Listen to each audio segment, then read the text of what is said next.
the level of faith that you need to justify those beliefs really doesn't seem warranted. So I had a period of time where I was as doubting. My uncle, who used to be a medical missionary and is a doctor in Dallas now, recommended Josh McDowell's book, Evidence That Demands a Verdict. And I'll say right off the top, if you're already a Bible-believing Christian, dyed-in-the-wool on any level, even with just minor doubts, it's an outstanding book. It'll confirm everything you want to believe, as long as you don't ever question it, you don't ever try and verify what's in there to see how reliable it is. Boy, it sure looks good. You know, let's throw in a little history, and here's a little argument, you know, here's a little clip from Josephus, a historian from around the 1st century, and here's this and here's that, and boy, these arguments all look airtight, as long as you don't ever investigate them, as long as you don't try and find out, is Josh expanding this to fit the bill? And I wasn't willing to just accept that, because as I read through it, he made some arguments in the book that I just, you know, yeah, I see that, but it's not making sense to me. Let me see if I can find more information. And partially by accident, I stumbled across the Internet Infidel site and jumped into their library and found somebody who had written a lengthy critique of that particular book. And that was my first, okay, maybe there's two sides to this and I need to find more evidence. And I would kind of set that aside. One of my longtime heroes, because I'd always been somewhat of a critical thinker and a skeptic, I just never applied that to my religious beliefs, was James Randi.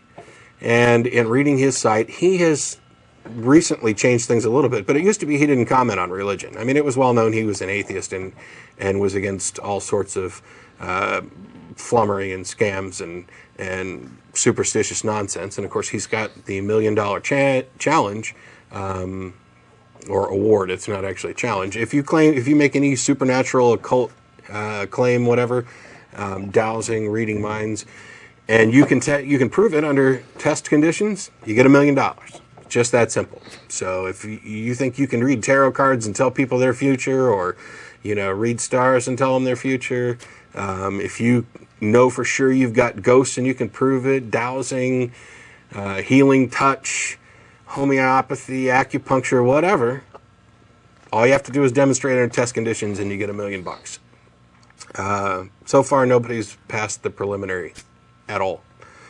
And yeah, there's debate on that, but that's kind of off the topic. It's mostly ad hoc complaints that, well, it wasn't fair because there were skeptics around and their negative energy was stopping me from being able to perform properly, which is a bunch of crap. If then they didn't just need to prove the negative energy and everything, it'd be fine. But it was through this time, and I didn't limit myself once I found out that there were objections to Josh's book, for example, and others. I didn't immediately jump over and start reading everything that I could against Christianity and religion. I kept it as balanced as I could. I went, okay, well, what about this issue? Let me see what I can find both ways on this. And while I can quote you the names of some of the people who were most influential, like Farrell Till and Colonel Ingersoll, Bertrand Russell, Voltaire, Dan Barker, all these guys, I didn't just read atheist propaganda. I was starting with a bias that not only was Christianity real, but I was going to have to find enough evidence to convince me that it wasn't before I'd ever change my mind. And while there's sites out there with good information like BibleTrash.com, I also spent a lot of time at carm.org, which is the Christian Apologetics and Resource Ministry, and a few other apologist sites where they responded. And there's an ongoing debate. It's not settled as to the issue, but when you start looking at the evidence and the arguments, the apologist replies aren't very convincing. It's, okay, you found the fatal flaw in our writing, but it could be this too. And then, I had a guy that I was speaking Incidentally, with. I think it's good that you went to apologist sites too, because that is actually, we've talked about Evidence That Demands a Verdict, right. McDowell's book, before on the show. And one of the big criticisms that we have of it is that it was completely one-sided. I mean, he looked for Christians to convince him that Christianity was true, and when they said what they said, he replied, "Oh, okay, that makes sense to me," and he just went on about his business and eventually became a Christian. And that's really shallow. Well, Lee Strobel was actually worse about it, because Lee tried to make it look like in the Case for Christ, Case for Creator, etc. He tried to make it look like he was I'm actually thinking of Lee Strobel. Yeah, he might have been. My mistake. He would try and make it look like he was getting the skeptic side, but he would pick extremely weak arguments and nothing really substantial. Josh's books did have commentary, which was all one-sided. Yeah, and that's kind of one thing I was thinking about while you were talking is if you want to convince people that you're right, it's a really bad idea to suppress the other side because it's easily detectable by somebody who thinks about it. Sure. And they might not know what's wrong with your arguments because you don't present the other side, but they start to think more and more, this is really not giving me information. It's, and if somebody detects that you're hiding some arguments, some counter arguments, most reasonable people will go look for them.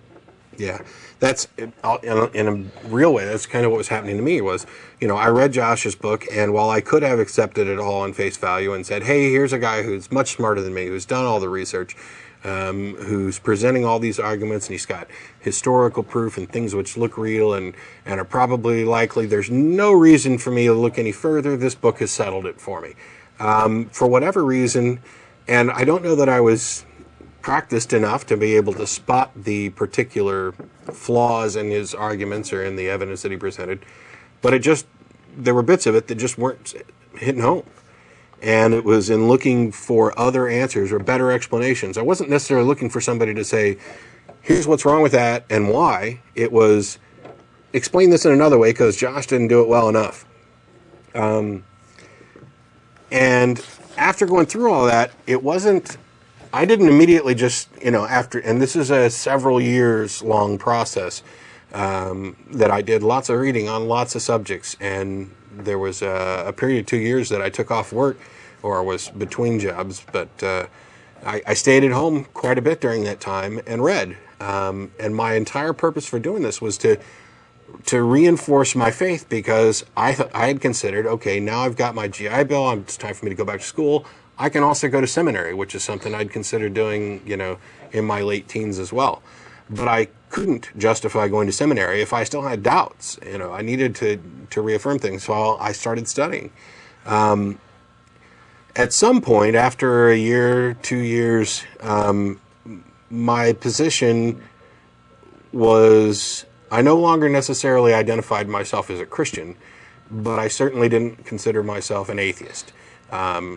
It was, okay, this could or couldn't be true. I'm still leaning towards, there is a God, but I need to keep reading and doing more research. I need to keep thinking about this and considering arguments. And the other thing that hit me was, well, you can't just discuss about Christianity. Because what if I were to absolutely prove, which isn't possible, that everything about Christianity is completely false and it's not a religion worth being a member of. The beliefs are unfounded and it's bad juju. That doesn't mean that there's no God. That doesn't mean that some other religion didn't get it right. It didn't really mean much at all except for this one thing is wrong. And that forced me to kind of broaden the research I was doing into things. Okay, let's say for a second that I did find out that Christianity isn't the right thing. Are there other religions that might be? So you need to take a look into various sects of Christianity, various doctrines, Protestant, Catholic, and then all the different varieties of Protestant that come along. Because one thing you notice is that while we do often on the show get calls from fundamentalists, we also get calls from some liberal Christians who agree with us on a number of issues, for church-state separation. They've adopted an idea that is often more of, we're taking the good stuff and building a religion on it and ignoring the bad stuff. Somebody got something wrong there because that is just inconsistent with our concept of a benevolent God. So, they're not professing any direct, literal truth to the Bible. But it was in the process of reviewing other religions and studying philosophical arguments for the existence of God and everything else that I kind of the balance of this began to tip